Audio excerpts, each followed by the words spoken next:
happy Tuesday. Hope you guys had a restful, good weekend, 3-day weekend. We're getting right back into the swing of things. This is Film Scoring Tuesday. We're going to look at a scene. Hope you enjoyed Punch Drunk Love. You guys did a great job on that. That was a romantic, quirky indie comedy. And today we're going to do nothing like that. We're going to look at something a little still quirky, but not romantic, more kind of dark, quirky, indie. We'll get to all those words. Don't be confused. I'm going to have a different shirt on after the introduction of this class. So I'm just trying to I recorded some of these classes before the break and whatever. It's a mess. Just don't be too confused because I can't make everything match. But today we're going to look at the very cool Tim Burton film, Beetlejuice.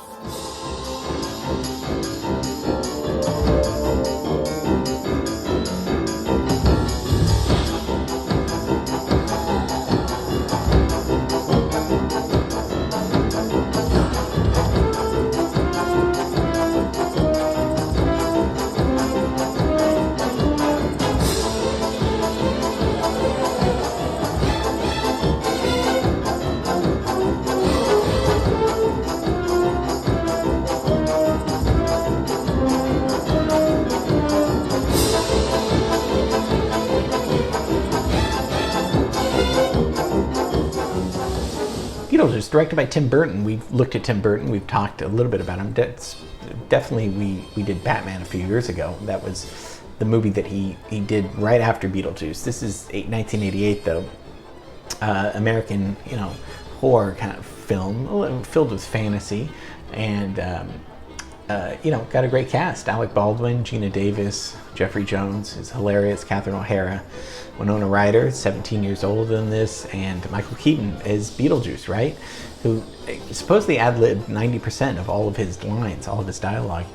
People loved Michael Keaton in this, and of course Michael Keaton will go on the next year with Tim Burton and Danny Elfman to do Batman. So, Tim Burton, 64-year-old director from Burbank, so local Angelino, and as a teenager started making films, went to Cal Arts, got his big break with Pee-wee's Big Adventure, and that put him on the map. But known for Edward Scissorhands that came out in 1990, so this is all before that.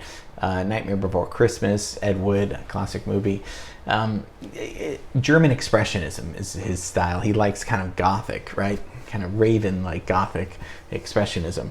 That's kind of his style. And so after Pee-wee's Playhouse, Pee-wee's Big Adventure, that's 1985. After that, he becomes a huge director. Everybody wants to work with him. People are sending him scripts.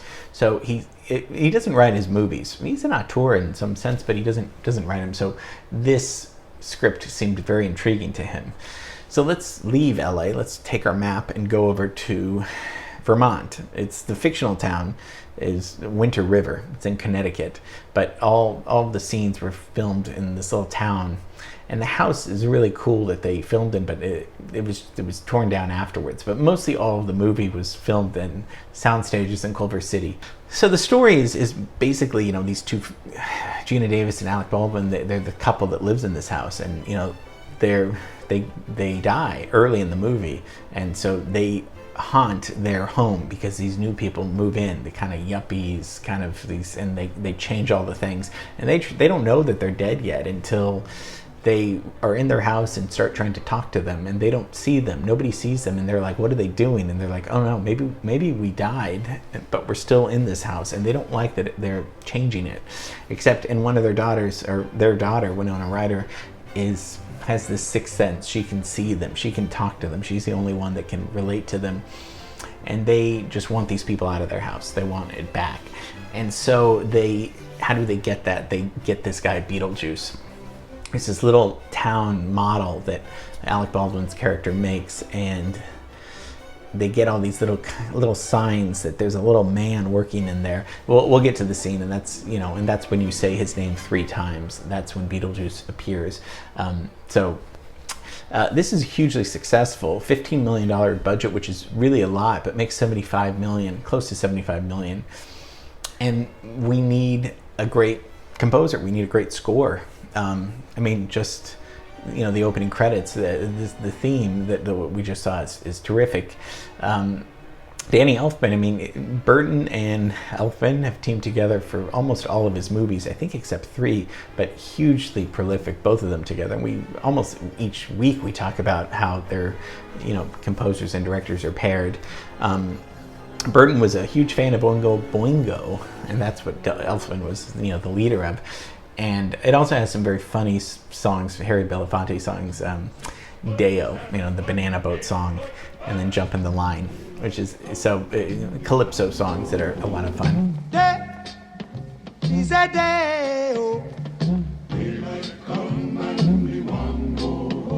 Steve Bartek, who we talked about, deserves a shout out because he does the orchestrations for Elfman.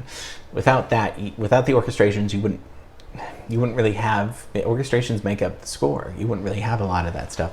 So he was the lead guitarist for Oingo Boingo, but he actually studied composition and orchestration at UCLA. So with that degree, that allows you the proper training to know how to do this, because Elfman was more of kind of a rock star and a hummer, could hum great melodies, or is rather. It's just, I found a cool live version. Let's just take a look and re-listen to the theme of how exciting the Beetlejuice music is.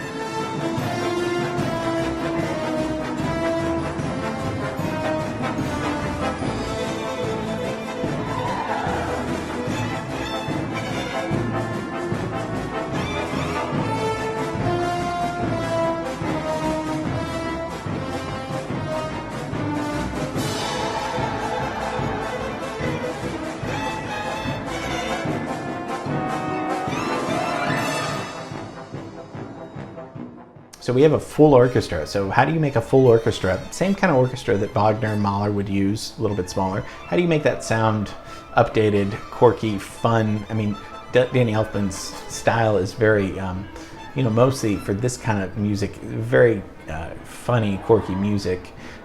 Dark though, right? It's dark, a lot of minor keys. So we have French horns coming in with the melody, but then you got those great violins scooping, ding, ding, ding, ding.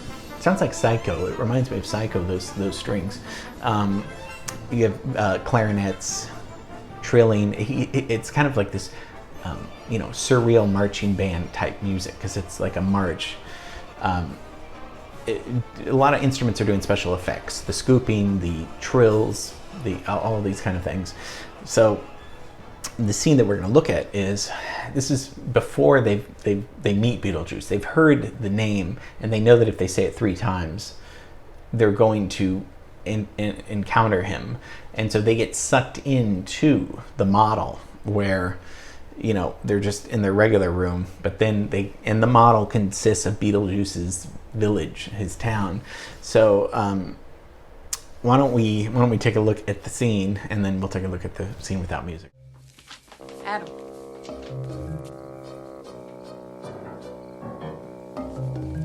Look.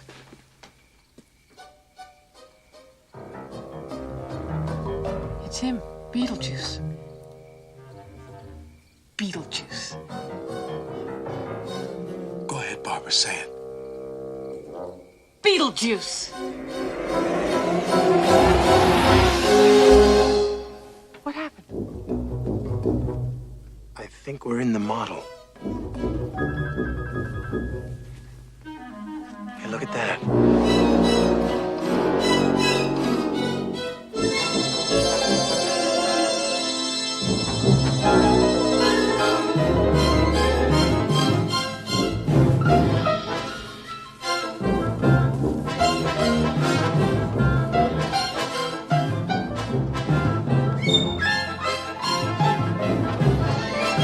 Well, where is he? What do we do? Looks like we dig, Barbara. So for right now, it's not the big main orchestral theme. This is sparse orchestration. What are we hearing? We're hearing, but it has movement to it. It's got rhythm to it, even though it's sparse. It's not all going, it's not a full, perfect score right now. It's got violins kind of coming in. It's got bassoon. It's got marimba. It's got piano. Heavy velocity on the piano.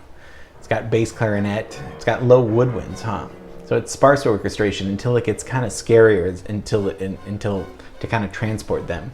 So Why don't we just take a look at the scene without any music? What happened? I think we're in the model.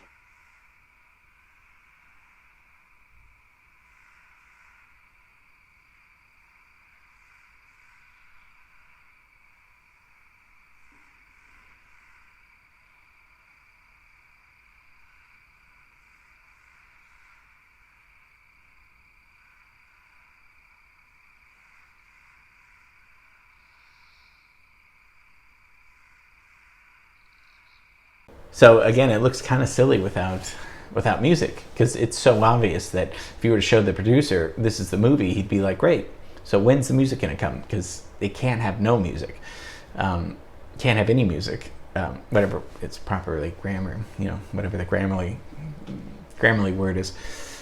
So make something a little bit scary but fun. This is Tim Burton's scary but fun. He's not super horror. Danny Elfman's music is there's a very fun element to their kind of dark way of writing, of directing. So something that, because it's scary, they're zoning in. I mean, they come back, they get out of his world, they get back into their regular house, but something that's going to be a little bit terrifying. So this is quirky terrifying. Last week was quirky romantic, so we're kind of staying with these kind of quirky words here. So get something into me by tomorrow. You know the drill. If you're new, have questions, please call me, text me, email me, and we'll find the right score for this scene. So it's going to be a lot of fun. Beetlejuice is one of my favorite, probably my favorite Tim Burton movies. I love the music to this, love the score, love the acting, love the scenes. Just a lot of fun, as you can see, seeing this. So we're going to have a great week. We're going to look at some pianists and see their similarities and differences and all that kind of fun stuff. We'll see your results on Friday. Okay, have a great rest of the day. See you tomorrow. Bye.